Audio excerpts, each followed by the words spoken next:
છતાં પણ કંપનીના મેનેજમેન્ટમાંથી એક પણ વ્યક્તિએ આ 16 પરિવારના કોઈની સાથે પણ મુલાકાત નથી લીધી કે કોઈ પણ જાતની વળતરની વાત નથી કરી કે દવાખાનાની બિલની વાત નથી કરી. એમના માટે અવાજ ઉઠાવવા કંપની પાસે વળતર માંગવા જાય એ શું ગુનો બની ગયો છે? એને કઈ ફેર નથી પડતો ભાજપ અને આ પોલીસ તંત્રને. પરંતુ સાંભળ્યું છે ચેતરભાઈ ઉપર એક નહીં બે નહીં ત્રણ ફરિયાદો કરીને એને જેલમાં નાખવાનું ફરીથી ષડયંત્ર કર્યું છે. રોનક કરીને કોઈ છોકરો હતો, એ તરત દોડી આવીને મને મારી સાથે ઝપાઝપી કરવાના એણે પ્રયાસ કર્યા. પીઆઈની હાજરીમાં મેં કીધું, ભાઈ જે વાત કરવા માટે આવ્યા છે એની વાત કરો, બીજું ફાલતુ વાત અહીંયા કરવાની જરૂર નથી. ધારાસભ્ય ચેતર વસાવા ઉપર તંતન ગુનાઓ દાખલ કરવા ષડયંત્ર કરીને જેલમાં નાખવાનું ફરીથી ષડયંત્ર રચાયું છે. આ પરિવારોને પણ નહીં મળે, તમે જ્યાં કરવાના હોય ત્યાં કરી લેજો, તમારાથી થાય તે કરી લેજો, એવું પોલીસના પીઆઈ બોલતા હતા. કેટલી હદે નિમ્ન કક્ષાની રાજનીતિ. ત્યાં ઉપસ્થિત પીઆઈ વાઘેલા, પીએસઆઈ બધાને અમે કીધું કે મેનેજમેન્ટમાં જે કઈ વ્યક્તિ હોય એને ગેટ પર બોલાવો અને અમારી સાથે જે પરિવારજનો આવેલા છે એમની સાથે માનવતાની રાહે જે વળતરની વાત હોય એ વાત કરે અને એમને ન્યાય આપવાનું કામ કરો.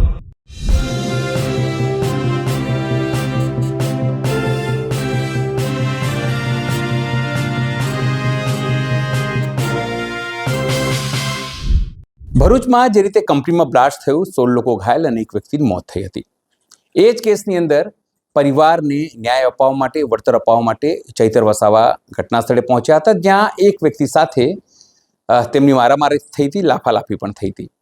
એને લઈને હવે પોલીસે 3 એફઆઈઆર કરી છે. એટલે કે ચૂંટણીના પરિણામો પૂર્ણ થઈ ગયા એટલે વધુ 3 એફઆઈઆર જે છે તે ચૈતર વસાવા સામે થઈ છે. હવે ચૈતર વસાવાને કદાચ ફરીથી જેલ જવું પડે તેવી સ્થિતિ છે. પોલીસ અરેસ્ટ કરશે, તમામ વસ્તુ થશે. ત્યારે આ જ મુદ્દે આમ આદમી પાર્ટીના પ્રદેશ અધ્યક્ષ ઈસુદાન ગઢવીએ પોતાની પ્રતિક્રિયા આપી છે. ઈસુદાન ગઢવીએ સ્પષ્ટપણે કહ્યું છે કે આ ભાજપની કિન્નાખોરી છે, પોલીસની કિન્નાખોરી છે, કારણ કે જે રીતે આમ આદમી પાર્ટીની ત્યાં વિજય થઈ છે તેનાથી ભાજપ ડરી ગઈ છે, હતાશ થઈ ગઈ છે અને એટલા માટે આવા પ્રકારના હથકંડા અપનાવી રહી છે.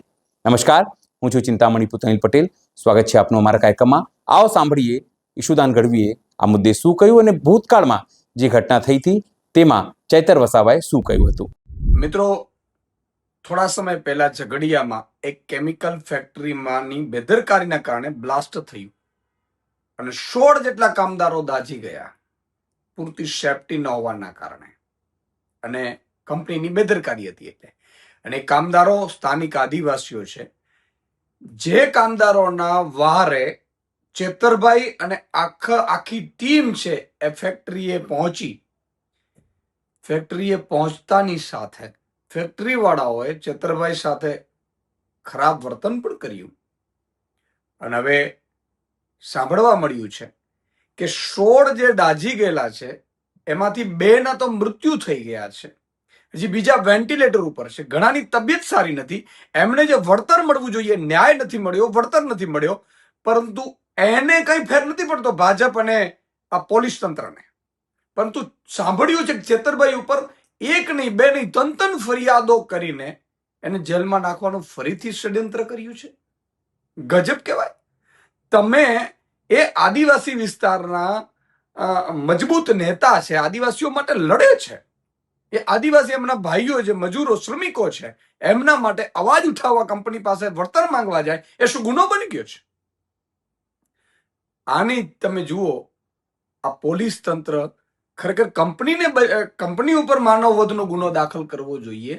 મેં સાંભળ્યું છે કે જીપીસીબીએ તો ક્લોઝર નોટિસ પાઠવી છે કે ભાઈ પૂરતા સેફટીના સાધનો નથી, તો પછી એમના ઉપર સાધનો નથી તો એમાં જે હત્યાઓ એટલે મૃત્યુ થયા એના માનવ વધનો ગુનો દાખલ થવો જોઈએ. પણ એ ન લગાડ્યું.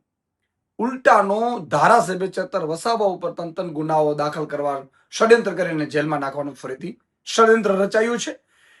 આ ભાજપની અને પોલીસની, હું એમ કહું છું, કેટલી હદે નિમ્ન કક્ષાની રાજનીતિ છે. તમે વિચાર કરો, આમ આદમી પાર્ટીને જે રીતે આદિવાસી પટ્ટામાં ચેતરભાઈને 2 વખત જેલમાં નાખ્યો, આદિવાસી પટ્ટામાં આખામાં આમ આદમી પાર્ટીને ખૂબ બહુમત મળી, કારણ કે ચેતરભાઈ લડાયક છે, લોકો માટે લડે છે. એ જ રીતે તમે ડેડિયાપાડામાં અત્યારે તાલુકા જિલ્લા પંચાયત બની છે, પહેલી નર્મદામાં તાલુકા પંચાયતો બની છે. આનાથી ભાજપ ડરી ગયું છે અને મને લાગે છે કે પોલીસે ખરેખર તો કંપની વિરુદ્ધ કાર્યવાહી કરવાની જરૂર હતી.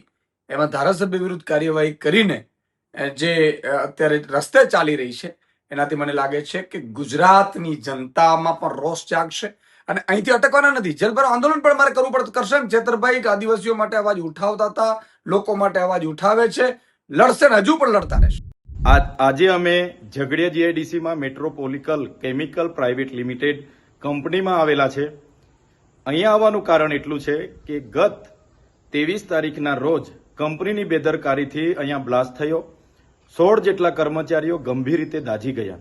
ત્યારે એમાંથી એક વ્યક્તિનું મૃત્યુ 2 દિવસ પહેલા સુરત હોસ્પિટલમાં થયું અને બીજા એક વ્યક્તિનું મૃત્યુ આજે થયું અને 14 લોકોમાંથી લગભગ 5 થી 6 લોકો એટલા ગંભીર ઘાયલ છે કે જે 80% આખું શરીર એમનું દાઝીને બળી ગયું છે. છતાં પણ કંપનીના મેનેજમેન્ટમાંથી એક પણ વ્યક્તિએ આ 16 પરિવારના કોઈની સાથે પણ મુલાકાત નથી લીધી કે કોઈ પણ જાતની વળતરની વાત નથી કરી કે દવાખાનાની બિલની વાત નથી કરી. જેના કારણે આ પરિવારે ગઈકાલે મારો સંપર્ક કર્યો અને કીધું કે આ કંપનીમાં આ રીતની ઘટના ઘટી, એમાં અમારા 27 વર્ષના દીકરાઓ મૃત્યુ પામ્યા છે, જેના નાના નાના બાળકો છે. આગળ પાછળ અમારે કંઈ નથી. ચૈતરભાઈ, તમે કંઈ આવીને વાત કરીને અમને ન્યાય અપાવો.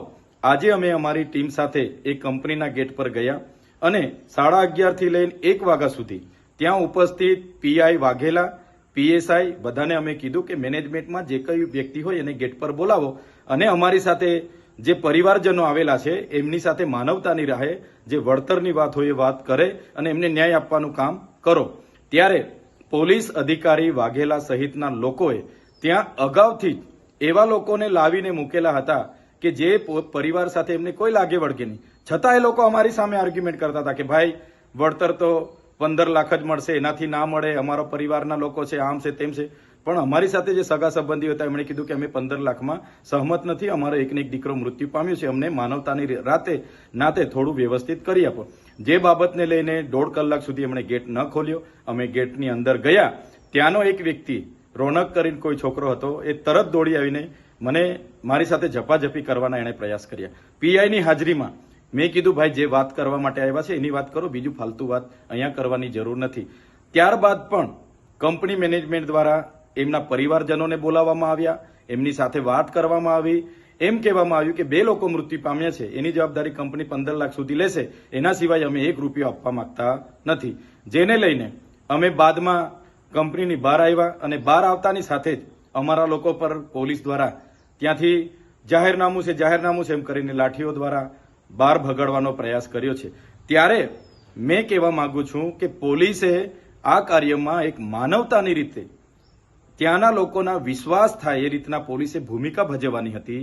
એની જગ્યાએ 5-5 દિવસ સુધી પોલીસ ત્યાં દેખાઈ નહીં. આજે અમે જવાના હતા ત્યારે પોલીસ ત્યાં આવી ગઈ અને કંપનીના માલિકના કહેવા પ્રમાણે એમણે વળતર નહીં આપવા દેવા માટે આ પરિવારોને પણ નહીં મળે, તમે જ્યાં કરવાના હોય ત્યાં કરી લેજો, તમારાથી થાય તે કરી લેજો, એવું પોલીસના પીઆઈ બોલતા હતા. એટલે પોલીસની જે કામગીરી છે મને લાગે છે કે માલિકને ના તલવા ચાટતા હોય એવું મને લાગે છે. ત્યારે મેં એ વિસ્તારની તમામ જીઆઈડીસીઓમાં કામ કરતા કામદારોને, આ વિસ્તારના તમામ લોકોને મારે નમ્ર અપીલ છે. એક 16 પરિવાર સાથે જે ઘટના ઘટી છે બહુ ગંભીર ઘટના છે. કંપનીના માલિકોને આનાથી પેટનું પાણી પણ નથી હલતું. તો આવનારા દિવસોમાં આ ઘટના બાદ તો અનેક ઘટનાઓ બનશે, ત્યારે બધાનો જ વારો આવવાનો છે. ત્યારે સૌ લોકોને મારે વિનંતી છે, આવનારા દિવસોમાં અમે જાણ કરીશું, પરિવાર અને પ્રશાસનની મધ્યસ્થી રાખીને અમે જાણ કરીશું. ત્યારે સૌ ત્યાં ઉપસ્થિત થજો. આ પરિવારને ન્યાય અપાવવાનું કામ આપણું બધાનું છે અને આપણે બધા સાથે રહીને કરીશું. આમાં જે પોલીસે ભૂમિકા ભજવી છે એ ખૂબ જ નિંદનીય અને દુઃખદાયક છે. પોલીસે એમના માણસોને બોલાવી ખોટા વિડીયો પણ બનાવ્યા છે અને અહીંયા પૈસા માંગવા આવેલા છે એવા વિડીયો પણ બનાવેલા છે. પણ પરિવાર આજે દુઃખી છે અને પરિવારની આ દુઃખની ઘડીમાં સહકાર આપવો એ આપણી બધાની ફરજ બને છે. ત્યારે આવનારા દિવસોમાં તમામ લોકોને મારે અપીલ છે, જ્યારે પણ તમને જાણ કરવામાં આવશે 1 દિવસનો સમય ફાળવીને બધાએ ત્યાં પહોંચવું પડશે અને આ 16 પરિવારને ન્યાય અપાવવા માટે આપણે બધાએ ત્યાં ઉતરવું પડશે, એવી મારી આપ સૌને વિનંતી છે. જોહાર, જય આદિવાસી. આ સમગ્ર ઘટના જોઈને અને જે રીતે પોલીસ કેસ થયું છે ચૈતર વસાવા પર, તેને લઈને આપ શું માનો છો જરૂરથી અમારા કોમેન્ટ બોક્સમાં કોમેન્ટ કરજો. એ સિવાય અમારી યુટ્યુબ ચેનલને લાઇક કરો, સબસ્ક્રાઇબ કરો, બેલ આઇકન દબાવો. સાથે અમારી વેબસાઇટ છે www.gujaratplus.in, ત્યાં પણ જઈને તમે વધુ અપડેટ થઈ શકો છો. અત્યાર માટે બસ આટલું જ. નમસ્કાર.